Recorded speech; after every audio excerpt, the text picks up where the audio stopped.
Today in this gospel, we're presented with one of the most well-known and also challenging parables in the gospel, the story of the Good Samaritan. And as we hear it again, Jesus places before us a large number of characters.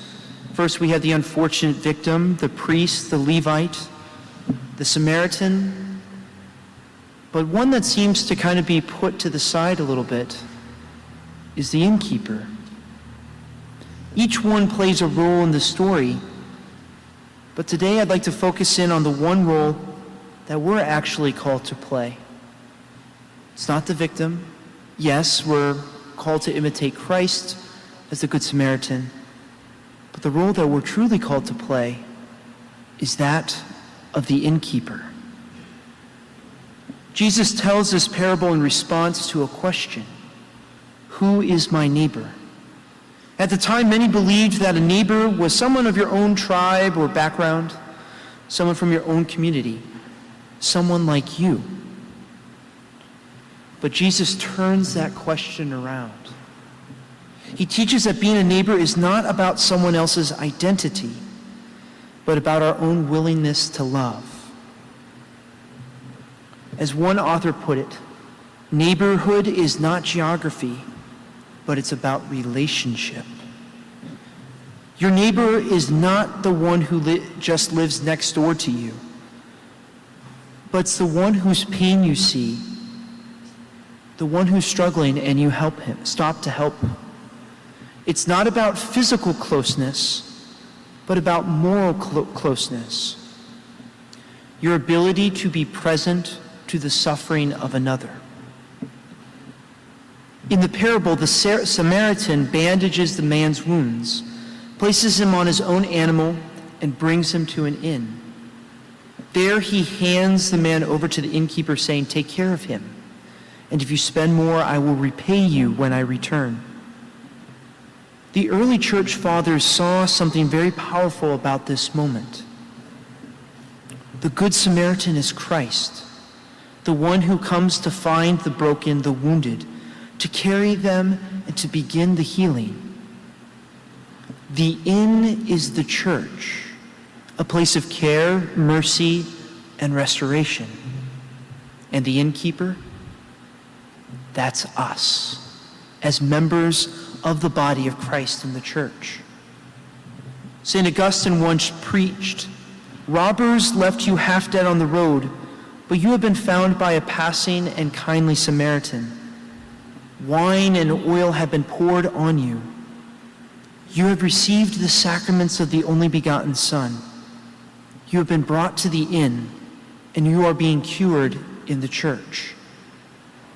That is where and why I am speaking. This is what I too, what all of us are doing.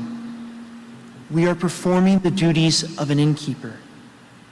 He was told, "If you spend any more, I will pay you when I return." If only we spent at least as much as we have received. This mission of healing leads us directly to the Sacred Heart of Jesus, which beats at the very center of this parable. In the 1600s, Jesus revealed his Sacred Heart to St. Margaret Mary Alacoque. And if you look over to on your right, on this side, we have that beautiful stained glass window of that interaction. And he shows her a heart burning with love for humanity, pierced, wounded, and crowned with thorns. He explained to her that the thorns represented the indifference and ingratitude of those he came to save. And yet he never stops loving. Jesus never stops binding wounds. He never stops bringing people to his church, the inn. And he never stops trusting us to take with our gifts and talents and our stewardship. He never stops trusting us to be able to respond to those who need that help. The Sacred Heart is the heart of the Good Samaritan, overflowing with mercy and moved by compassion. In the final lines of the parable, the Samaritan gives the innkeeper 2 coins and promises to repay anything more that is spent. St. Ambrose saw deep meaning in this detail. The oil and wine, he said, are the sacraments of the church. That's baptism, reconciliation, and the Eucharist. The 2 coins are the Old Testament and the New Testament, our spiritual treasure and our guidebook for healing souls. He also adds, as the Samaritan had no more time to stay longer on the earth, he will return to the place where he descended. Blessed then is the innkeeper who is able to cure the wounds of another. Blessed is he to whom Jesus says, whatever you spend, I will repay you. We are not only called to care, but to spend, to go beyond convenience, beyond comfort, to give of our time, our passions, our love, to spend more in service to others, especially those who are in need of it, because Christ will return. So today, I invite you to ask yourself, or for all of us to ask ourselves, am I morally present to those who are suffering around me? Do I see the wounded or the forgotten on the side and pass by? Am I willing to spend more, like Jesus has spent for us, by pouring out his entire being for each one of us? Your neighbor is not just the one person next door.